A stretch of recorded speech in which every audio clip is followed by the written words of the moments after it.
Hello guys, welcome back to my YouTube channel. എപ്പിസോഡിൻ്റെ തുടക്കത്തിൽ തന്നെ മിന്നും ഹേസോങ്ങും കൂടെ സ്കെൽട്ടൻ നോക്കിയിരിക്കുന്നതാണ് നമ്മൾ കാണുന്നത്. മിന്നാണെന്നുണ്ടെങ്കിൽ പേടിച്ചിട്ട് പോലീസിനെ വിവരം അറിയിക്കാമെന്നൊക്കെ പറയുന്നുണ്ട്. അതിൻ്റെ ആവശ്യമുണ്ടെന്ന് തോന്നുന്നില്ല. ഇത് ഒറിജിനൽ സ്കെൽട്ടൻ അല്ല, പ്ലാസ്റ്റിക് ആണെന്നും പറഞ്ഞിട്ട് ഹേസോങ് അവനെ പിന്തിരിപ്പിക്കുന്നുമുണ്ട്. എന്നിട്ട് അതിൻ്റെ ഫോട്ടോസൊക്കെ എടുത്ത് വെക്കുകയാണ്. അതിന് തൊട്ടടുത്ത് നിന്ന് കത്തിക്കരിഞ്ഞ നിലയിൽ ഒരു പെയർ ഷൂസ് അവന് കിട്ടുന്നുണ്ട് കേട്ടോ. അതിനുള്ളിലായിട്ടൊരു കീയും ഉണ്ടായിരുന്നു. അപ്പോഴാണ് നിങ്ങളിവിടെ എന്താ ചെയ്യുന്നതെന്ന് ചോദിച്ചിട്ട് ഒരാൾ അങ്ങോട്ടേക്ക് കയറി വരുന്നത്. അപ്പോൾ വീഡിയോയിലേക്ക് കിടക്കുന്നതിന് മുന്നേ നിങ്ങൾ ആരെങ്കിലും എൻ്റെ ചാനൽ പുതിയതായിട്ട് കാണുകയാണെന്നുണ്ടെങ്കിൽ എൻ്റെ പേര് മേഘ എന്നാണ്. ഇതെൻ്റെ പുതിയൊരു കേരള ചാനലാണ് കേട്ടോ. അപ്പോൾ ഈ വീഡിയോസൊക്കെ ഇഷ്ടപ്പെടുകയാണെന്നുണ്ടെങ്കിൽ ലൈക്ക് ചെയ്യുക, പിന്നെ നിങ്ങളുടെ ഫ്രണ്ട്സിനൊക്കെ ഷെയർ ചെയ്യുക, നിങ്ങളുടെ അഭിപ്രായങ്ങൾ കമൻറ്റായിട്ട് തന്നെ അറിയിക്കുക. ഈ ചാനൽ ഇഷ്ടപ്പെടുകയാണെന്നുണ്ടെങ്കിൽ ചാനൽ സബ്സ്ക്രൈബ് ചെയ്യാനും തൊട്ടടുത്തുള്ള ബെല്ലൈക്കൺ അമർത്തിയിട്ട് അതിൽ ഓൾ എന്നുള്ള ഓപ്ഷൻ കൊടുക്കാനും മറക്കരുത് കേട്ടോ. അപ്പോൾ നമുക്ക് വീഡിയോയിലേക്ക് കിടക്കാമേ. അവിടേക്ക് വരുന്നത് വേറെ ആരുമല്ല, നമ്മുടെ ചെയർവുമൺ മിംജുയുടെ കൂടെ എപ്പോഴും ഉണ്ടാകുന്ന ഒരാളില്ലേ, അസിസ്റ്റൻറ്റ്, അദ്ദേഹം ആണ് കേട്ടോ. അയാളുടെ പേര് പാർക്ക് എന്നാണ്. അദ്ദേഹം ആ സ്കൂളിൻ്റെ വൈസ് പ്രിൻസിപ്പൾ കൂടിയാണ് കേട്ടോ. ബിൽഡിങ്ങിൻ്റെ ഡോർ തുറന്ന് കിടക്കുന്നത് കണ്ടിട്ട് ഉള്ളിലേക്ക് കയറി വന്നായിരിക്കും ഈ സ്റ്റുഡൻസിന് എന്താ ഇവിടെ കാര്യം ഈ സമയത്ത്. അപ്പോഴായിരിക്കും അദ്ദേഹം ആ ഒരു സ്കെൽട്ടൻ കാണുക. അത് കണ്ടിട്ട് ചോദിക്കും, ഇതെങ്ങനെ ഇവിടെ എത്തി, നിങ്ങളെന്താ ഇവിടെ എന്നൊക്കെ. ഞങ്ങൾ ഇവിടെ ഗോസ്റ്റ് ഉണ്ടെന്ന് പറഞ്ഞിട്ട് അതിൻ്റെ സ്റ്റോറി അറിയാൻ വേണ്ടി വന്നതായിരുന്നു. അത് സത്യമാണോ അല്ലേ എന്നുള്ള അറിയാൻ വേണ്ടിയിട്ട് വന്നതാണ്. പക്ഷേ സർ, ഇത് ഒറിജിനൽ സ്കെൽട്ടൻ അല്ല, ഇത് പ്ലാസ്റ്റിക് ആണെന്നൊക്കെ ഹേസോങ് പറയുന്നുണ്ട്. അതുമാത്രമല്ല, ഇനി ഒരിക്കലും ഞങ്ങളിത് ഈ ഒരു തെറ്റ് ആവർത്തിക്കില്ല, അതുകൊണ്ട് സാർ ആക്ഷൻ ഒന്നും എടുക്കരുതെന്ന് പറഞ്ഞിട്ട് അവർ ആ ബിൽഡിങ്ങിനുള്ളിൽ നിന്ന് പുറത്തേക്ക് ഇറങ്ങുകയാണ്.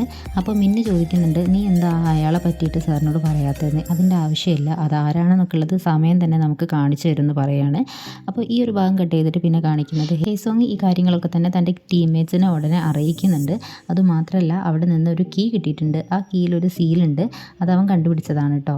ആ സീല് നമ്മുടെ പണ്ട് ഗോൾഡ് ഹൈഡ് ചെയ്ത് വെച്ചിട്ട് നാട് വിട്ട് പോയിട്ടുള്ള ആ സാറില്ലേ, ബ്യോങ് എന്ന് പറഞ്ഞിട്ടുള്ള, അദ്ദേഹത്തിൻ്റെ കീയുമായിട്ട്, അദ്ദേഹത്തിൻ്റെ സീലുമായിട്ട് ഈ ഒരു കീയിലുള്ള സീലിന് സാമ്യമുണ്ട് എന്ന് പറയുന്നുണ്ട്.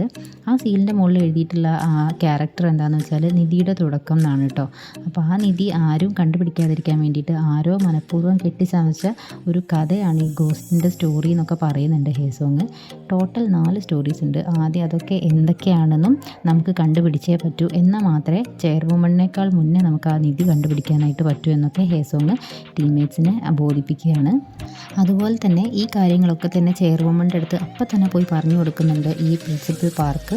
പിറ്റേ ദിവസം രാവിലെ തന്നെ മിന്നിനോട് കഥ ചോദിക്കാൻ, ബാക്കി കഥകൾ ചോദിക്കാൻ വേണ്ടിയിട്ട് ഹേസോങ് പോകുമ്പോൾ മിന്നിനെ സംബന്ധിച്ച് അത് ഭയങ്കര സന്തോഷമുള്ള ഒരു കാര്യം കേട്ടോ. കാരണം അവൻ്റെ അടുത്ത് ആരും അങ്ങനെ സംസാരിക്കാനോ കൂട്ടുകൂടാനോ ഒന്നും പോവാറില്ല.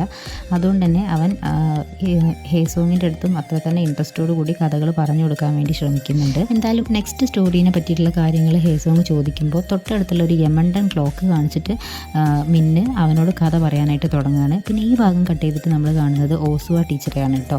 ടീച്ചറാണെന്നുണ്ടെങ്കിൽ ഇപ്പോഴും നമ്മുടെ ഹേസോങ്ങിൻ്റെ കാര്യം ആലോചിച്ച് തന്നെ ഇരിക്കുകയാണ്.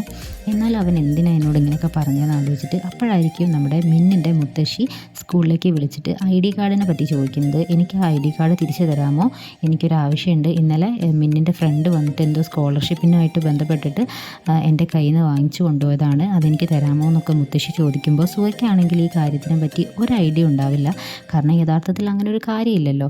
ഉടനെ തന്നെ സുവ ചോദിക്കും, ഇതാരാ മുത്തശ്ശീനോട് പറഞ്ഞ്, ഏത് ഫ്രണ്ടാണ് വാങ്ങിക്കൊണ്ടുപോയെന്നൊക്കെ. അപ്പോൾ ആ മുത്തശ്ശി പറയുന്നത് എന്താണെന്ന് വെച്ചാൽ ഹേസോങ് പറഞ്ഞിട്ടുള്ളൊരു കുട്ടിയാണ് വാങ്ങിയെന്നാണ്. ശരിക്കും പറഞ്ഞാൽ ഹേസോങ്ങിൻ്റെ പേര് പറഞ്ഞിട്ടാണ് ആ മെയിൻ ബുള്ളി ആയിട്ടുള്ള ചെക്കൻ ഈ ഒരു ID കാർഡ് മുത്തശ്ശിയുടെ കയ്യിൽ നിന്ന് വാങ്ങിക്കൊണ്ടുപോയത് കേട്ടോ. പക്ഷേ ഹേസോങ്ങിൻ്റെ പേര് കേട്ട ഉടനെ തന്നെ ടീച്ചറാണെങ്കിൽ കലി തുള്ളിയിട്ട് ഹേസോങ്ങിൻ്റെ അടുത്തേക്ക് പോവുകയാണ്. ഈ സമയം നമ്മുടെ മിന്ന് ക്ലോക്കിനെ പറ്റിയിട്ടുള്ള പ്രേതകഥകളൊക്കെ നമ്മുടെ ഹേസോങ്ങിന് പറഞ്ഞു കൊടുക്കുന്നുണ്ട്. ഈ ക്ലോക്ക് വർക്ക് ചെയ്യില്ല എന്നാണ് എല്ലാവരുടെയും വിചാരം. പക്ഷേ ആരുമില്ലാതെ ഒരാൾ മാത്രം തനിച്ചാകുന്ന സമയത്ത് ഈ ഒരു ക്ലോക്ക് വർക്ക് ചെയ്യും. അപ്പോൾ അതിൻ്റെ ഈ ഒരു ക്ലോക്കിൻ്റെ ക്രൂരമായിട്ടുള്ള കണ്ണുകൾ അവരെ പിന്തുടരും. പിന്നെ ഈ ക്ലോക്കിന് പറയുന്ന പേരെന്താണെന്നറിയോ, ഗ്രാൻഡ് ഫാദർ ക്ലോക്ക് എന്നാണ് കേട്ടോ. പണ്ട് ഈ സ്കൂളിലൊരു 2 ടോപ്പ് സ്റ്റുഡൻസ് ഉണ്ടായിരുന്നു. ഇങ്ങനെ കഥ പറഞ്ഞു തുടങ്ങുമ്പോൾ ഹേസോങ് ആണെങ്കിൽ നല്ല ഇൻട്രസ്റ്റഡ് ആയിട്ട് ആ കഥ കേട്ടുകൊണ്ടിരിക്കുകയായിരിക്കും. പെട്ടെന്നാണ് നമ്മുടെ സുവ ടീച്ചർ വന്നിട്ട് ഹേസോങ്ങിൻ്റെ ചെവിയിൽ പിടിച്ച് വലിച്ചു കൊണ്ടുപോകുന്നത്. എന്നിട്ട് മിന്നിൻ്റെ മുത്തശ്ശി പറഞ്ഞിട്ടുള്ള കാര്യങ്ങളൊക്കെ ചോദിക്കും. പക്ഷേ ഈ ഒരു കാര്യത്തിനെ പറ്റി നമ്മുടെ ഹേസോങ്ങിന് ഒരു ഐഡിയ ഉണ്ടായിരുന്നില്ല. പകരം ഈ കാര്യങ്ങളൊക്കെ ചെയ്തത് ആ പയ്യനാണെന്ന് ഹേസോങ്ങിന് നന്നായിട്ട് അറിയുകയും ചെയ്യാം. എന്തായാലും ഈ ക്ലാസ് കഴിഞ്ഞ ഉടനെ നീ എന്നെ കാണാൻ വന്നേക്കണം എന്ന് പറഞ്ഞിട്ട് സുവ അവിടുന്ന് പോവുകയാണ് കേട്ടോ. ഇതൊക്കെ ഒളിഞ്ഞു നിന്നിട്ട് നമ്മുടെ മിന്ന് കേൾക്കുന്നുണ്ടാവും. ഇവനും സത്യം പറഞ്ഞാൽ ആരാണ് ഈ കാര്യങ്ങളൊക്കെ ചെയ്തത് എന്നുള്ളത്. അങ്ങനെ ക്ലാസ് കഴിഞ്ഞിട്ട് ഹേസോങ് ആണെന്നുണ്ടെങ്കിൽ നമ്മുടെ സുവ ടീച്ചർക്ക് മെസ്സേജ് അയക്കും. എന്താണെന്ന് വെച്ചാൽ, ടീച്ചർ എനിക്കിപ്പോൾ വരാൻ പറ്റില്ല, ഞാൻ വീട്ടിൽ ഗ്യാസ് ഓൺ ചെയ്തിട്ടാണ് പോയത്, പെട്ടെന്ന് തന്നെ വീട്ടിൽ പോയിട്ട് ഓഫാക്കിയേ പറ്റൂ, അതുകൊണ്ട് ബായ് എന്ന് പറഞ്ഞിട്ട് ഇവൻ മെസ്സേജ് ചെയ്യും. ഇത് കണ്ടിട്ട് അവൾക്ക് ആകെ ദേഷ്യം വരുന്നുണ്ട്. പിന്നെ നമ്മുടെ ഹേസോങ് പോകുന്ന എവിടേക്കാണെന്ന് വെച്ചാൽ സെക്യൂരിറ്റിയുടെ അടുത്തേക്കാണ് കേട്ടോ. ചേട്ടന് നല്ല ക്ഷീണം കാണുമല്ലോ, ഇത് കുടിച്ചേക്കെന്നും പറഞ്ഞിട്ട് അവനൊരു എനർജി ഡ്രിങ്ക് കുടിക്കാൻ കൊടുക്കുന്നുണ്ട്. ഇന്നലെ രാത്രി ചേട്ടൻ തീരെ ഉറങ്ങി കാണില്ലല്ലേ എന്നൊക്കെ പറയുമ്പോൾ സെക്യൂരിറ്റിക്ക് ചെറുതായിട്ടൊരു പതറൽ വരുന്നുണ്ട്. അത് നമുക്ക് ഈ ഒരു ഭാഗത്തുനിന്ന് കാണാൻ പറ്റും. കാരണം അയാളാണ് ഇന്നലെ ആ ഒരു ബിൽഡിങ്ങിൻ്റെ ഉള്ളിൽ വെച്ചിട്ട് ചുറ്റിക വെച്ച് നമ്മുടെ ഹേസോങ്ങിനെയും മിന്നിനെയും എറിയാൻ ശ്രമിച്ചത്. എന്നിട്ട് അവൻ അതിനെ പറ്റിയിട്ടൊക്കെ ചോദിക്കുന്നുണ്ട് ഹേസോങ്. ഞാൻ മനഃപൂർവ്വം അങ്ങനെ ചെയ്തതല്ല. ഒരു ദിവസം ഞാനൊരു പൂച്ചയ്ക്ക് ഫുഡ് കൊടുത്തുകൊണ്ടിരിക്കുകയായിരുന്നു. പെട്ടെന്ന് ആ പൂച്ച ആ ബിൽഡിങ്ങിൻ്റെ ഉള്ളിലേക്ക് കയറിപ്പോയി. അപ്പോൾ അതിൻ്റെ പിന്നാലെ ഞാനും ഫോളോ ചെയ്ത് പോയതാണ്. എന്തായാലും ഇവിടെ വരെ വന്നതല്ലേ, ഇതിൻ്റെ ഉള്ളിൽ എന്തെങ്കിലും കാര്യങ്ങളുണ്ടോ, പിന്നെ ആ സ്റ്റോറി ശരിക്കും ഉള്ളതാണോ എന്നൊക്കെ അറിയാൻ വേണ്ടിയിട്ടാണ് ഞാൻ അന്ന് ഈ ഒരു കാര്യം അന്വേഷിച്ചിട്ട് ഇതിനുള്ളിലേക്ക് കയറി ചെന്നത്. പക്ഷേ പെട്ടെന്ന് ആരോ വരുന്നത് കണ്ടപ്പോൾ ഞാൻ ആ ഒരു ബിൽഡിങ്ങിൻ്റെ ബേസ്മെൻറ്റിൻ്റെ അടിയിലേക്ക് ഇറങ്ങി ഒളിക്കുകയായിരുന്നു. സത്യം പറഞ്ഞാൽ അന്ന് മിന്നൊരു വീഡിയോ കാണിച്ചു കൊടുത്തിട്ടുണ്ടായിരുന്നില്ല, ഒരു ഗോസ്റ്റാന്ന് പറഞ്ഞിട്ട്. ശരിക്കും പറഞ്ഞാൽ അതൊരു ഗോസ്റ്റൊന്നും അല്ല കേട്ടോ, ഈ ഒരു സെക്യൂരിറ്റീൻ്റെ വീഡിയോ ആണ് ഗോസ്റ്റാന്നും പറഞ്ഞിട്ട് മിന്ന് നമ്മുടെ ഹേസോങ്ങിന് കാണിച്ചു കൊടുത്തിട്ടുണ്ടായിരുന്നത്. അന്ന് ഞാൻ അതിനുള്ളിലൊരു സ്കെൽറ്റൻ കണ്ടു. പിന്നെ ഇന്നലെ ഞാൻ പോയത് എന്താണെന്ന് വെച്ചാൽ ഈ കാര്യം പുറത്തറിഞ്ഞാൽ എൻ്റെ ജോലി പോകും, അതുകൊണ്ട് ആരും കാണാതെ ആ ഒരു സ്കെൽറ്റൻ ഞാൻ തന്നെ ഹൈഡ് ചെയ്ത് വെക്കാമെന്ന് വിചാരിച്ചിട്ടാണ് അങ്ങോട്ടേക്ക് ചെന്നത്. അല്ലാതെ മനഃപൂർവ്വം നിങ്ങളെ ഉപദ്രവിക്കണമെന്ന് ഞാൻ സ്വപ്നത്തിൽ പോലും വിചാരിച്ചിട്ടില്ല. ഈ കാര്യം ആരോടും പറയരുതെന്നൊക്കെ സെക്യൂരിറ്റി ഇവനോട് അപേക്ഷിക്കുന്നുണ്ട് കേട്ടോ. ഈ കാര്യങ്ങളൊക്കെ തന്നെ ഹേസോങ് ടീംമേറ്റ്സിനോട് പറയുന്നുണ്ട് കേട്ടോ. അല്ല, നിങ്ങളെന്താ ഇവിടെ എന്ന് ചോദിച്ചിട്ട് ഹേസോങ് നോക്കുമ്പോൾ നമ്മുടെ ടീംമേറ്റ്സ് എല്ലാവരും ഇപ്പോൾ ഒരു റെസ്റ്റോറൻറ്റിലാണ് കേട്ടോ. സംഗതി എന്താണെന്ന് വെച്ചാൽ നമ്മുടെ ഹേസോങ്ങിനെ ഇടയ്ക്കിടയ്ക്ക് ഹെൽപ്പ് ചെയ്യാൻ വേണ്ടിയിട്ട് സ്കൂളിൻ്റെ തൊട്ടടുത്തായിട്ട് തന്നെ ഒരു ഷോപ്പ് അവർ ഓപ്പൺ ചെയ്തതായിരിക്കും കേട്ടോ. പാവങ്ങൾ ഇപ്പോൾ അവിടെയുള്ള സ്കൂൾ സ്റ്റുഡൻസിനൊക്കെ ഫുഡൊക്കെ ഉണ്ടാക്കി കൊടുത്തുകൊണ്ടിരിക്കുകയാണ്. അവിടുത്തെ വർക്കേഴ്സാണ് ഇപ്പോൾ അവരെല്ലാവരും. ഇതേ സമയത്ത് നമ്മുടെ സുവ ഹേസോങ്ങിനെ പറ്റി ആലോചിച്ചിട്ട് ഇങ്ങനെ തല പുകഞ്ഞ് നടക്കുകയായിരിക്കും കേട്ടോ. മിന്ന് ഈ സമയത്ത് നമ്മുടെ മുത്തശ്ശിയുടെ ID കാർഡ് ചോദിച്ചുകൊണ്ട് ആ ബുള്ളി ചെയ്യുന്ന പയ്യൻ്റെ അടുത്തേക്ക് പോയിട്ടുണ്ടാവും. പക്ഷേ ആ പയ്യൻ്റെ അടുത്തേക്ക് പോയാൽ പിന്നെ മിന്നിൻ്റെ കാര്യം പറയണോ, അവനെ നന്നായിട്ട് ഉപദ്രവിക്കുന്നുണ്ട് ഈ പയ്യൻ. ഇതൊക്കെ നമ്മുടെ സുവ നേരിട്ട് കാണുകയാണ് കേട്ടോ. അപ്പോൾ ഇതിനെ പറ്റി സുവ നേരെ ആ പയ്യൻ്റെ അടുത്ത് വന്നിട്ട് ചോദിക്കും, നീ എന്താ ഇവിടെ ചെയ്തുകൊണ്ടിരിക്കുന്നത്, ഞാൻ എല്ലാ കാര്യങ്ങളും കണ്ടു, അപ്പോൾ ഇവനാണല്ലേ നിന്നെ ബുള്ളി ചെയ്തതെന്നൊക്കെ. പക്ഷേ അതിനാണെന്നുണ്ടെങ്കിൽ മിന്ന് പ്രത്യേകിച്ച് മറുപടി ഒന്നും പറയുന്നില്ല. പകരം ഈ പയ്യനാണെന്നുണ്ടെങ്കിൽ നമ്മുടെ ടീച്ചറോട് വരെ ഭയങ്കര റൂഡായിട്ടൊക്കെ പെരുമാറുന്നുണ്ട് കേട്ടോ. ടീച്ചറുടെ കാര്യം നോക്കിയിരുന്നേന്നൊക്കെ പറഞ്ഞിട്ട് അവളുടെ ദേഹത്തൊക്കെ പിടിക്കുന്നുണ്ട്. ഇതൊക്കെ കാണുമ്പോൾ സത്യം പറഞ്ഞാൽ നമ്മുടെ സുവ ആകെ ഷോക്കായിട്ട് നിൽക്കുകയാണ്. അവൾ ഒരിക്കലും ഒരു സ്റ്റുഡൻറ്റിൻ്റെ അടുത്ത് നിന്ന് ഇങ്ങനൊരു ബിഹേവിയർ എക്സ്പെക്റ്റ് ചെയ്തിട്ടുണ്ടാവില്ല. ഹേസോങ് നമ്മുടെ കൊയോങ്ങിനെ വിളിച്ചിട്ട് ആ ബുള്ളി ചെയ്യുന്ന പയ്യനെ പറ്റി അന്വേഷിക്കാൻ വേണ്ടി പറയാൻ തുടങ്ങുമ്പോൾ ആ ഓഫീസർ, അന്ന് പണ്ടൊരു ഓഫീസർ അവനെ വിളിച്ച് ചീത്ത പറഞ്ഞിട്ടുണ്ടായിരുന്നില്ലേ, അവൻ്റെ ജോലി തെറിപ്പിക്കുന്നൊക്കെ പറഞ്ഞിട്ട് ആ കാര്യങ്ങളൊക്കെ ആലോചിച്ചിട്ട് വെറുതെ വേണ്ടാത്ത കാര്യത്തിലൊന്നും പോയി ഇടപെടണ്ടെന്ന് വിചാരിച്ചിട്ട് ഹേസോങ് ഈ കാര്യത്തെപ്പറ്റി സംസാരിക്കുന്നില്ല കേട്ടോ. ഒരു മുത്തശ്ശി ഉന്തുവണ്ടിയിൽ പഴയ കാർഡ്ബോർഡ് മറ്റൊക്കെ ആയിട്ട് ഇങ്ങനെ റോഡ് സൈഡിലൂടെ പോകുമായിരിക്കും കേട്ടോ. ഒരു കാറിൻ്റെ മുന്നിൽ ആ സാധനങ്ങളൊക്കെ മുത്തശ്ശിയുടെ കയ്യിൽ നിന്ന് വീണ് പോകുന്നുണ്ട്. മുത്തശ്ശിയാണെങ്കിൽ അത് പെറുക്കിയെടുക്കാനായിട്ട് ഒരുപാട് കഷ്ടപ്പെടുന്നുണ്ട് കേട്ടോ. ഈ കാഴ്ചയൊക്കെ തന്നെ നമ്മുടെ ഹേസോങ് കാണുന്നുണ്ടാവും. ശരിക്കും പറഞ്ഞാൽ ഈ മുത്തശ്ശി നമ്മുടെ മിന്നിൻ്റെ മുത്തശ്ശിയാണ്. പിന്നെ അതുപോലെ ആ കാറിലുള്ളത് ഏനയാണ്. അപ്പോൾ ഇതൊന്നും അറിയാതെ ഹേസോങ് അങ്ങോട്ടേക്ക് ചെന്നിട്ട് മുത്തശ്ശീനെ ഹെൽപ്പ് ചെയ്യുന്നുണ്ട്. ഏനെയാണെങ്കിൽ ഇത് കണ്ടിട്ട് ഹേസോങ്ങിൻ്റെ ഈ ഒരു പ്രവൃത്തിയിൽ ഇമ്പ്രസ്ഡ് ആവുന്നുണ്ട് കേട്ടോ.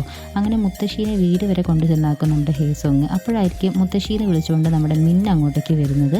ഹേസോങ്ങും മിന്നും ഫ്രണ്ട്സാണെന്ന് അറിയുമ്പോൾ ആ മുത്തശ്ശിക്ക് ഭയങ്കരമായിട്ട് സന്തോഷമാവുന്നുണ്ട് കേട്ടോ. തൻ്റെ കയ്യിലുള്ള കുറച്ച് ക്യാഷ് എടുത്തിട്ട് നമ്മുടെ ഹേസോങ്ങിന് കൊടുത്തിട്ട് പറയും, ഇതാ മോൻ ഇത് വെച്ചോ, പിന്നെ മോൻ എപ്പോഴും എൻ്റെ മിന്നിനോട് നന്നായിട്ടിരിക്കണേ, നിങ്ങളെപ്പോഴും നല്ല ഫ്രണ്ട്സായിട്ട് ഇരിക്കണേ, ഈ ക്യാഷ് വെച്ചിട്ട് മോൻ എന്തെങ്കിലും നല്ല ഫുഡ് വാങ്ങിയിട്ട് കഴിക്കണേ എന്നൊക്കെ പറയുന്നുണ്ട്.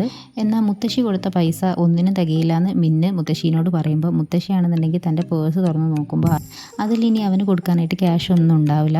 മുത്തശ്ശി ഇങ്ങനെ നിൽക്കുന്നത് കാണുമ്പോൾ ഹേസോങ് പറയും, മുത്തശ്ശി ഇതന്നെ കുറേ ക്യാഷ് ഉണ്ട്, എനിക്ക് ഇതന്നെ ധാരാളമാണ്, ഇത് ഞാൻ നല്ല രീതിക്ക് ഉപയോഗിച്ചോളാം എന്ന് പറഞ്ഞിട്ട് ഹേസോങ് അവിടെ നിന്ന് പോകും. പിന്നെ നമ്മൾ കാണുന്നത് സുവേനെയാണ്.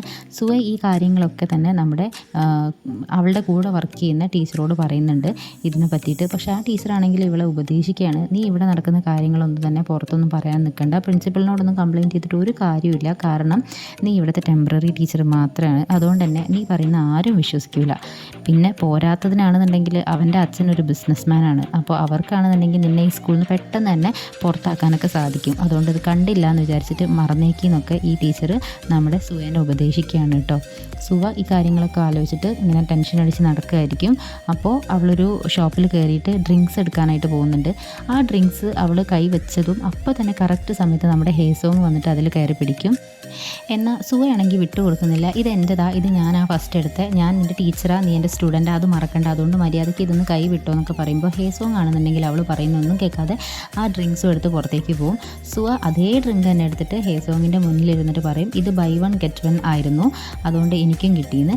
പിന്നെ നമ്മുടെ മിന്നിനെ പറ്റിയിട്ടൊക്കെ ചോദിക്കുന്നുണ്ട്, അവർ സംസാരിക്കുന്നുണ്ട്. നീ എന്താ ആദ്യം തന്നെ എന്നോട് നടന്ന കാര്യങ്ങളൊന്നും പറയാഞ്ഞേ, ഞാൻ നിന്നെ വിശ്വസിക്കില്ല എന്ന് വിചാരിച്ചിട്ടാണോ എന്നൊക്കെ. എന്നാൽ മിന്നെ ഈ കാര്യങ്ങളൊന്നും ആരോടും പറയരുതെന്ന് എന്നോട് പറഞ്ഞിട്ടുണ്ടായിരുന്നു എന്ന് ഹേസോങ് അവളോട് പറയാണ്. അത് മാത്രമല്ല, മുത്തശ്ശി കൊടുത്ത പൈസയിൽ നിന്ന് കുറച്ച് ഒരു നോട്ട് എടുത്തിട്ട് നമ്മുടെ സുവ ടീച്ചർക്ക് കൊടുക്കുന്നുണ്ട് ഹേസോങ്. എന്നിട്ട് പറയും, ഇത് മിന്നിൻ്റെ മുത്തശ്ശി എനിക്ക് തന്നതാ, അവനോട് നല്ല ഫ്രണ്ടായിരിക്കാൻ അവർ എന്നോട് പറഞ്ഞിട്ടുണ്ടായിരുന്നു, ഇത് ടീച്ചറും വെച്ചോന്ന്. എന്നാൽ ഞാൻ ഇതിന് ഡിസേർവിങ് അല്ല എന്ന് പറഞ്ഞിട്ട് സുവ അത് അവനെ തിരിച്ചേൽപ്പിക്കാൻ നോക്കും. പക്ഷേ ഇനി മുതൽ ശ്രമിക്കാമല്ലോ എന്ന് പറഞ്ഞിട്ട് ഹേസോങ് അത് അവളെ തന്നെ ഏൽപ്പിക്കുന്നുണ്ട്. ഇപ്പോൾ ഹേസോങ് കഴിക്കുമ്പോൾ ഹേസോങ് ഫുഡ് കഴിച്ചുകൊണ്ടിരിക്കുകയായിരിക്കും കേട്ടോ. അപ്പോൾ അവൻ കഴിക്കുന്ന ഫുഡിൽ നിന്ന് ഗ്രീൻ പീസ് മാത്രം മാറ്റിയിട്ട് അവൻ സൈഡിൽ മാറ്റി വെക്കുന്നുണ്ട്, അത് കഴിക്കാതെ. അത് കാണുമ്പോൾ ഒരു ഫ്ലാഷ് ബാക്ക് കാണിക്കുന്നുണ്ട്. ഒരു കൊച്ചു പയ്യൻ അവൻ്റെ ഫുഡിൽ നിന്ന് ഇതേപോലെ ഗ്രീൻ പീസ് ഇങ്ങനെ മാറ്റി വെക്കുന്നുണ്ട്. ഇത് കാണുമ്പോൾ സുവയ്ക്ക് പെട്ടെന്ന് എന്തോ ഒരു മെമ്മറി ഓർമ്മ വന്നിട്ട് അവൾ പറയും, നീയും അവനെ പോലെ തന്നെ എന്തായാലും എന്ന്. അപ്പോൾ ഇതിനെ പറ്റിയിട്ട് ഹേസോങ് ചോദിക്കുമ്പോൾ അവൾ പറയും, അത് നീ അറിയണ്ട, അതെൻ്റെ ഒരു പഴയ ശത്രുവാണെന്ന്. ഇതേ സമയം നമ്മുടെ മിന്നിൻ്റെ വീട്ടിൽ കുറച്ച് പോലീസുകാർ വന്നിട്ട് മുത്തശ്ശീനെ അറസ്റ്റ് ചെയ്തുകൊണ്ട് പോകുന്നുണ്ട്. എന്താണെന്ന് വെച്ചാൽ മുത്തശ്ശീൻ്റെ ID വെച്ചിട്ട് ആരോ ഗാംബ്ലിംഗ് സൈറ്റിൽ ലോഗിൻ ചെയ്തിട്ടുണ്ട്, അതാണ് കാരണം കേട്ടോ. അപ്പോൾ ഈ കാര്യങ്ങൾ നമ്മുടെ മിന്ന് ഉടനെ തന്നെ ഹേസോങ്ങിനെ വിളിച്ച് പറയും. ഉടനെ തന്നെ ഹേസോങ്ങും ടീച്ചറും കൂടെ അങ്ങോട്ടേക്ക്, സുവയും കൂടെ അങ്ങോട്ടേക്ക് പോകുന്നുണ്ട്, പോലീസ് സ്റ്റേഷനിലേക്ക് പോകുന്നുണ്ട്. ഈ കാര്യമൊക്കെ ചെയ്തത് വേറെ ആരും അല്ല കേട്ടോ, നമ്മുടെ ബുള്ളി ചെയ്യുന്ന ആ പയ്യനില്ലേ അവനായിരിക്കും കേട്ടോ. ഇവൻ മെയിനായിട്ട് ഇതിൻ്റെ ക്യാഷൊക്കെ ഉണ്ടാക്കുന്നത് ഒരു ഗാംബ്ലിംഗ് ചെയ്യുന്നൊരു വലിയൊരാളുണ്ട്, അയാളുടെ അടുത്ത് നിന്നാട്ടോ. അയാളൊരു ഫ്രോഡാണ്. അപ്പോൾ ഡെയിലി ഇവൻ ഇതിൽ ഗാംബ്ലിംഗ് ഇങ്ങനെ കളിച്ചിട്ട് പന്തയം വെച്ചൊക്കെ കളിച്ചിട്ടൊക്കെ ഒരുപാട് ക്യാഷ് കളയുന്നുണ്ട്. അല്പം സീരിയസ് ആയിട്ടുള്ളൊരു ഇഷ്യൂ ആണിത്. അതുകൊണ്ട് തന്നെ ഇവനെതിരെ പറയാൻ ആരെങ്കിലും മുന്നോട്ട് വന്നേ പറ്റൂ എന്നൊക്കെ സുവ ടീച്ചർ നോക്കിയിട്ട് ഹേസോങ് പറയുമ്പോൾ സുവയ്ക്ക് മനസ്സിലാവും ഇത് എനിക്കുള്ള പണിയാണെന്ന്. അല്പം പേടിച്ചിട്ടാണെങ്കിലും അവൾ ഇതിനെതിരെ എന്തെങ്കിലും ഒരു ആക്ഷൻ എടുക്കണം തീരുമാനിക്കുന്നുണ്ട് കേട്ടോ. അങ്ങനെ പിറ്റേ ദിവസം സ്കൂളിലേക്ക് എല്ലാവരും വരുന്ന സമയത്ത് എല്ലാവരും ഷോക്കായിട്ട് സ്കൂൾ വെബ്സൈറ്റ് നോക്കി നിൽക്കുമായിരിക്കും. എന്താ കാര്യം എന്ന് വെച്ചാൽ ആ ബുള്ളി ചെയ്ത പയ്യനെതിരെ ആരോ കംപ്ലയിൻറ്റ് ഇട്ടിട്ടുണ്ട്, നമ്മുടെ മിന്നിനെ നിരന്തരമായിട്ട് ആ പയ്യൻ ബുള്ളി ചെയ്യുന്നു എന്നും പറഞ്ഞിട്ട്. ഇതൊക്കെ കാണുമ്പോൾ എല്ലാവരും ഷോക്കാവുന്നുണ്ട്. പ്രിൻസിപ്പളാണെങ്കിൽ ഭയങ്കര ഒച്ചയും ബഹളമൊക്കെ വെച്ചിട്ട് സ്റ്റാഫിനോടൊക്കെ ഇതിനെപ്പറ്റി സംസാരിക്കുന്നുണ്ട്, ആരാ ഈ പണി ചെയ്ത്, ഇനി സുവ ടീച്ചർ എങ്ങാനാണോ ഇതിനെപ്പറ്റി ഇതുപോലൊരു പോസ്റ്റർ ഇട്ടതെന്ന് അയാൾ വന്ന് ചോദിക്കുമ്പോൾ പേടിച്ച് വിറച്ചിരിക്കുകയാണെന്നുണ്ടെങ്കിലും കുറച്ച് ധൈര്യം സംഭരിച്ചിട്ട് അവൾ ചാടി എണ്ണീറ്റിട്ട് ചോദിക്കും, ഇതാരാ ഇതുപോലത്തെ പണി ചെയ്തത്, നമ്മുടെ സ്കൂളിനെ പറ്റി ചിന്തിക്കണ്ടേ, നമ്മളെ സ്കൂൾ എത്ര പ്രസ്റ്റീജിയസ് ആയിട്ടുള്ള സ്കൂളാണ്, അപ്പോൾ ഇത് പുറത്തൊക്കെ അറിഞ്ഞു കഴിഞ്ഞാൽ ഇത് വലിയൊരു ഇഷ്യൂ ആവില്ലേ, ആരാടാ ഇത് ചെയ്തത്, നീയാണോ ഇനി സാറെങ്ങാനാണോ എന്നൊക്കെ അവൾ ചോദിക്കുന്നുണ്ട്. ഇവളുടെ ഈ ഓവർ ആക്ടിങ് കാണുമ്പോൾ തന്നെ കൂടെയുള്ള കൊളീഗ്സിന് മനസ്സിലാവുന്നുണ്ട് ഈ പരിപാടി ചെയ്ത് ഇവളാണെന്ന്. സത്യം പറഞ്ഞാൽ ഇവൾ തന്നെയാണ് ഈ കാര്യങ്ങൾ ചെയ്തിട്ടുണ്ടായിരുന്നത് കേട്ടോ. എന്തായാലും സാറിനെ ഈ ഒരു കാര്യത്തിൽ പറ്റിക്കാനായിട്ട് അവൾക്ക് നന്നായിട്ട് പറ്റിയിട്ടുണ്ട്. എല്ലാവരും ഈ കാര്യം ചർച്ച ചെയ്യുന്നുണ്ട് കേട്ടോ. സ്റ്റുഡൻറ്റ് കൗൺസിലിലെ മെമ്പേഴ്സും ഇതിനെ പറ്റിയിട്ട് കാര്യങ്ങളൊക്കെ ചർച്ച ചെയ്യുന്നുണ്ട്. ഹേസോങ്ങിന് എന്തായാലും വെറുതെ വിട്ടുകൂടാന്നൊക്കെ ഇവർ ഈ മെമ്പേഴ്സിൽ ഒരാൾ പറയുമ്പോൾ നമ്മുടെ യൂജോങ് ആണെങ്കിൽ ഇത് കേട്ടിട്ട് ചോദിക്കും, എന്തിനാ നമ്മൾ വെറുതെ ആവശ്യമില്ലാത്ത കാര്യത്തിലൊക്കെ പോയി ഇടപെടാൻ പോകുന്നതെന്ന്. എന്നാൽ ഇത് കേട്ടിട്ട് ആ പയ്യൻ പറയും, നീ മിണ്ടാതിരിക്കുകയെന്ന്. സത്യം പറഞ്ഞാൽ നമ്മുടെ യൂജോങ്ങിന് ഈ ഒരു മെമ്പേഴ്സിൻ്റെ കൂട്ടത്തിൽ ഒരു വിലയില്ല, അവൾക്കൊരു വോയിസ് പോലുമില്ല. ശരിക്കും പറഞ്ഞാൽ അവളൊരു സെർവൻറ്റിനെ പോലെയാണ് കേട്ടോ ആ ഒരു ടീമിൽ ഇരിക്കുന്നത്. പ്രത്യേകിച്ച് നമ്മുടെ ഏനയുടെ ഒരു സെർവൻറ്റ്, അവൾക്ക് വേണ്ടിയിട്ട് ബുക്ക് പിടിക്കുക, അവൾക്ക് വേണ്ട ഫുഡ് എടുത്തു കൊടുക്കുക, ഇതൊക്കെയാണ് യൂജോങ്ങിൻ്റെ മെയിൻ ജോലി എന്ന് പറയുന്നത്. അന്ന് രാത്രി ഹേസോങ് ആരും അറിയാതെ ആ ക്ലോക്കിൻ്റെ മിസ്റ്ററി കണ്ടുപിടിക്കാൻ വേണ്ടിയിട്ട് ആ സ്കൂളിലേക്ക് പോകുന്നുണ്ട് കേട്ടോ. അവിടെ നമ്മുടെ ചെയർവുമൺ മ്യോങ്ജു ഉണ്ടായിരുന്നു കേട്ടോ. അപ്പോൾ അവൾ ഇവനെ കാണുമ്പോൾ തന്നെ പറയുന്നത് എന്താണെന്ന് വെച്ചാൽ, ഹായ്, നമ്മൾ ആദ്യമായിട്ടാണല്ലേ കാണുന്നത്, ഞാൻ മ്യോങ്ജു ആണ് കേട്ടോ, ഈ സ്കൂളിലെ ചെയർവുമൺ ആണ്. ഈ ബിൽഡിങ്ങിൽ കയറിയിട്ട് നീയല്ലേ ആ സ്കെൽറ്റൻ കണ്ടുപിടിച്ചേ, ഓ അപ്പോൾ നിനക്ക് പ്രേതകഥകളൊക്കെ ഭയങ്കര ഇഷ്ടമാണല്ലേ, എനിക്കും അതുപോലെ തന്നെ ഭയങ്കര ഇൻട്രസ്റ്റ് ആണെന്നൊക്കെ അവൾ പറയുന്നുണ്ട്. അത് കേട്ടിട്ട് അവനാണെങ്കിൽ പറയും, അതെ മാം, അന്ന് ഞാൻ അവിടെ കയറിയത് ആ ഗോസ്റ്റ് ഉള്ളതാണോ ഇല്ലാത്തതാണോ എന്ന് അറിയാൻ വേണ്ടിയിട്ടാണെന്നൊക്കെ. എനിക്കും ഇതുപോലുള്ള പയ്യന്മാരൊക്കെ ഭയങ്കര ഇഷ്ടമാണ്, എന്തെങ്കിലും ഹെൽപ്പൊക്കെ വേണമെങ്കിൽ നീ എന്നോട് ചോദിക്കണം എന്നൊക്കെ മ്യോങ്ജു അവനോട് പറയുന്നുണ്ട്. ഹേസോങ് ആണെങ്കിൽ ഇവൾ കൈയോടെ പിടിച്ചു എന്ന് അറിഞ്ഞിട്ട് അവിടെ നിന്ന് മെല്ലെ മുങ്ങാൻ നോക്കുകയാണ് കേട്ടോ. ഇവൻ പോയ ഉടനെ തന്നെ നമ്മുടെ ചെയർവുമൺ മ്യോങ്ജു ആ ഒരു ക്ലോക്കിൻ്റെ ബാക്കിനെ ചുറ്റിപ്പറ്റി ഇങ്ങനെ നിരീക്ഷിച്ച് നിൽക്കുന്നുണ്ട്. പിറ്റേന്ന് സ്കൂൾ മീറ്റിംഗ് നടക്കുകയാണ്. ബുള്ളി ചെയ്ത പയ്യൻ്റെ പാരൻസും മിന്നും എല്ലാവരും ഉണ്ട്. ബുള്ളി ചെയ്ത കാര്യങ്ങളെ പറ്റിയിട്ടൊക്കെ മ്യോങ്ജു നമ്മുടെ മിന്നിൻ്റെ അടുത്ത് ചോദിക്കുമ്പോൾ എല്ലാവരെയും ഞെട്ടിച്ചുകൊണ്ട് മിന്ന് പറയുന്നത് എന്താണെന്ന് വെച്ചാൽ ആ ഓൺലൈൻ പോസ്റ്റേഴ്സ് ഒന്നും സത്യമല്ല, ശരിക്കും പറഞ്ഞാൽ ഞാനും ഈ പയ്യനും ഫ്രണ്ട്സാണ്, എന്നെ ബുള്ളി ചെയ്തത് ഹേസോങ് ആണെന്നൊക്കെ. സത്യം പറഞ്ഞാൽ തലേന്ന് രാത്രി ആ പയ്യൻ നമ്മുടെ മിന്നിനെ കണക്കിന് ബ്ലാക്ക്മെയിൽ ചെയ്തിട്ട് പോയിട്ടുണ്ട്. കാരണം അതുകൊണ്ടാണ് ഇവൻ ഇങ്ങനെയൊക്കെ കളവ് പറയുന്നത് കേട്ടോ. ഇതൊക്കെ പറയിപ്പിക്കുന്നതാണ് അവനെ കൊണ്ട്. ഹേസോങ്ങിൻ്റെ പേര് പറഞ്ഞിട്ടില്ല എന്നുണ്ടെങ്കിൽ ജയിലിൽ കിടക്കുന്ന മുത്തശ്ശീനെ കൊന്നു കളയുന്ന വരെ അവൻ പറഞ്ഞിട്ടുണ്ടായിരുന്നു. അപ്പോൾ അതുകൊണ്ടാണ് ഹേസോങ്ങിൻ്റെ പേര് അവന് പറയേണ്ടി വരുന്നത്. ഈ കാര്യങ്ങളൊക്കെ അറിഞ്ഞിട്ട് ഹേസോങ് മിന്നിനോട് ചോദിക്കും, നീ എന്തിനാ അങ്ങനെ കളവ് പറയാൻ പോയേ, എന്തിനാ നിന്നെ ആരെങ്കിലും ബ്ലാക്ക്മെയിൽ ചെയ്തിട്ടുണ്ടോ എന്ന്. അപ്പം മിന്നാണെന്നുണ്ടെങ്കിൽ ഹേസോങ്ങിനോട് എല്ലാ കാര്യങ്ങളും പറയുന്നുണ്ട്. എനിക്ക് എൻ്റെ മുത്തശ്ശീനെ വേണം, അവൻ എന്നെ വേണമെങ്കിൽ എന്തെങ്കിലും ചെയ്തോട്ടെ, അവനെ കൊന്നു കളഞ്ഞാലോ എന്ന് വരെ ഞാൻ ചിന്തിച്ചിട്ടുണ്ട്. പക്ഷേ പാവ എൻ്റെ മുത്തശ്ശീനെ അവൻ ഉപദ്രവിക്കുന്നു പറഞ്ഞതുകൊണ്ടാണ് എനിക്ക് ഇങ്ങനെയൊക്കെ ചെയ്യേണ്ടി വന്നതെന്ന്. അപ്പോൾ ഇതൊക്കെ കേട്ടിട്ട് ഹേസോങ് ആണെന്നുണ്ടെങ്കിൽ ഇവനെ ഒരു വഴക്ക് പോലും പറയാതെ തിരിച്ച് നടക്കുമ്പോൾ മിന്ന് ചോദിക്കും, നീ എന്താ എന്നോടൊന്നും പറയാത്തതെന്ന്. എന്നാൽ ഇതിൽ നിൻ്റെ ഭാഗത്ത് ഒരു തെറ്റുമില്ല എന്നും പറഞ്ഞിട്ട് ഉടനെ തന്നെ ഹേസോങ് കൊയോങ്ങിനെ വിളിച്ചിട്ട് പറയും ആ പയ്യൻ്റെ ഡീറ്റെയിൽസ് ഫുൾ എനിക്ക് കിട്ടണമെന്ന്. പിറ്റേ ദിവസം രാവിലെ വീണ്ടും മീറ്റിംഗ് നടക്കുകയാണ് കേട്ടോ. അപ്പോൾ സുവ നമ്മുടെ ഹേസോങ്ങിനെ വിളിച്ചുകൊണ്ടേ നിൽക്കുന്നുണ്ട്. കാരണം ആ മീറ്റിങ്ങിൽ ഇനി ഹേസോങ് മാത്രമേ എത്താനുള്ളൂ, ബാക്കി ചെയർവുമൺ മ്യോങ്ജു വരെ അവിടെ എത്തിയിട്ടുണ്ട്. എല്ലാവരും അവന് വേണ്ടി വെയിറ്റ് ചെയ്തിരിക്കുക. സുവ അവനെ വിളിക്കുമ്പോൾ അവൻ പറയുന്നത് എന്താണെന്ന് വെച്ചാൽ, നിങ്ങൾ മീറ്റിംഗ് തുടങ്ങിക്കോളൂ, ഞാൻ എന്തായാലും പെട്ടെന്ന് എത്തിക്കോളാം എന്ന് പറഞ്ഞിട്ട് കോള് കട്ട് ചെയ്യാണ്. അങ്ങനെ വീണ്ടും ഈ കാര്യങ്ങളൊക്കെ സത്യം തന്നെയല്ലേ എന്ന് ഉറപ്പിക്കാൻ വേണ്ടിയിട്ട് പ്രിൻസിപ്പൾ മിന്നിനോട് ചോദിക്കുമ്പോൾ മിന്ന് പറയും, അതേ സത്യമാണ്, ഹേസോങ് തന്നെയാണ് എന്നെ ബുള്ളി ചെയ്തതെന്ന്. എന്തായാലും ഹേസോങ്ങിനെ പുറത്താക്കാനുള്ള തീരുമാനം അവരെടുത്തു കഴിഞ്ഞു.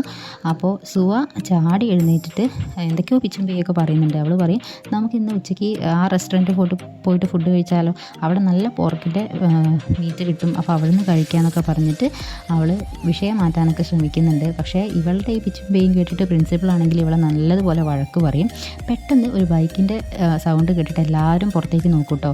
വേറെ ആരുമല്ല ബൈക്കിൽ വന്നത്, നമ്മുടെ ഹേസോങ്ങിൻ്റെ കൂടെ പുറകിലൊരാളും ഉണ്ട്. അതാരാന്ന് ഇപ്പോൾ കാണുന്നില്ല. ഹേസോങ് ഉടനെ തന്നെ മീറ്റിംഗ് നടക്കുന്ന റൂമിലേക്ക് കയറി വന്നിട്ട് ചോദിക്കും, എന്നാൽ നമുക്ക് തുടങ്ങാമല്ലേന്ന്. പിന്നെ ഒരു ഫ്ലാഷ് ബാക്ക് ആട്ടോ കാണിക്കുന്നത്. നമ്മുടെ ഹേസോങ് പണ്ട് ഇതേപോലൊരു മീറ്റിങ്ങിൽ നിൽക്കുമായിരുന്നു. അതിൽ നമ്മുടെ ഹേസോങ്ങിൻ്റെ കൂടെ ഉണ്ടായിരുന്നത് വേറെ ആരുമല്ല, ആ ടീംമേറ്റ്സിലുണ്ടായിരുന്ന സാറാണ് കേട്ടോ. ആൻസൊക്കെ പണ്ട് അവനെ എല്ലാവരും കൂടെ ബുള്ളി ചെയ്യുകയും അടിക്കുകയും ഉപദ്രവിക്കുകയൊക്കെ ചെയ്തിരുന്നപ്പോൾ അവനാണെന്നുണ്ടെങ്കിൽ ഒന്നും റിയാക്ട് ചെയ്തിട്ടൊന്നും ഉണ്ടായിരുന്നില്ല. അപ്പോൾ ടീച്ചറാണെന്നുണ്ടെങ്കിൽ ഇവനെയാണ് പുറത്താക്കാൻ വേണ്ടിയിട്ട് നോക്കുന്നത്. അപ്പോൾ അവൻ പറയും, ഹേസോങ് പറയും, ഞാനല്ല അടി ഉണ്ടാക്കിയത്, അവരാണ് എന്നെ അടിച്ചത്, ഞാനൊന്നും റിയാക്ട് ചെയ്തിട്ട് പോലില്ല, പിന്നെ ടീച്ചർ എന്നെ പുറത്താക്കണ്ട, ഞാൻ തന്നെ ഈ സ്കൂളിൽ നിന്ന് പോയിക്കോളാം എന്ന് പറഞ്ഞിട്ട് അവൻ അവിടെ നിന്ന് ദേഷ്യം പിടിച്ച് പോവുകയാണ് കേട്ടോ. അപ്പോൾ നമ്മുടെ ഹേസോങ് വിഷമിച്ചിരിക്കുന്ന സമയത്ത് സത്യം പറഞ്ഞാൽ ആൻസൊക്കോ ആണ് അവൻ്റെ കൂടെ ഉണ്ടായിരുന്നത്. അദ്ദേഹമാണ് അവന് കരാട്ടയൊക്കെ പഠിപ്പിച്ചു കൊടുക്കുന്നത് കേട്ടോ. അതുമാത്രമല്ല അദ്ദേഹം അന്ന് പറയുന്നുണ്ട്, നീ സ്കൂളിൽ പോയിട്ട് പഠിക്കണമെന്നൊന്നുമില്ല, പഠിക്കണമെന്നുണ്ടെങ്കിൽ നിനക്ക് വീട്ടിലിരുന്നും പഠിക്കാം, പിന്നെ നിനക്ക് നിൻ്റെ അച്ഛനെ വല്ലാതെ മിസ് ചെയ്യുന്നുണ്ടെന്ന് എനിക്ക് നന്നായിട്ട് അറിയാം, നിൻ്റെ അച്ഛന് പകരമൊന്നും എനിക്ക് ആവാൻ പറ്റിയില്ലെങ്കിലും നീയും എന്നെ അതുപോലെയൊക്കെ കാണണം എന്നൊക്കെ പറയുന്നുണ്ട്. അപ്പോൾ അവനാണെന്നുണ്ടെങ്കിൽ കരഞ്ഞുകൊണ്ട് പറയും, എനിക്കറിയാം അങ്കിൾ എൻ്റെ നല്ലതിന് വേണ്ടിയിട്ട് മാത്രമേ പ്രവർത്തിക്കുകയുള്ളൂ എന്ന്. അപ്പോൾ ഈ ഒരു ഭാഗം കാണിച്ചിട്ടാണ് ഇന്നത്തെ ഈ ഒരു എപ്പിസോഡ് അവസാനിക്കുന്നത്. നെക്സ്റ്റ് ഭാഗത്തിൽ നമുക്ക് അറിയാം ആരായിരുന്നു നമ്മുടെ ഹേസോങ്ങിൻ്റെ കൂടെ ബൈക്കിൽ വന്നത്, എന്തൊക്കെയാണ് ഇനി നടക്കാൻ പോകുന്നത്, ഹേസോങ്ങിന് ആ സ്കൂളിൽ നിന്ന് ക്വിറ്റ് ചെയ്ത് പോകേണ്ടി വരും എന്നൊക്കെ ഉള്ളത്. അപ്പോൾ നെക്സ്റ്റ് എപ്പിസോഡിനായിട്ട് എല്ലാവരും വെയിറ്റ് ചെയ്തിരിക്കുക. അതുവരെയ്ക്കുള്ള വീട്ടിൽ കയറാൻ ബൈ.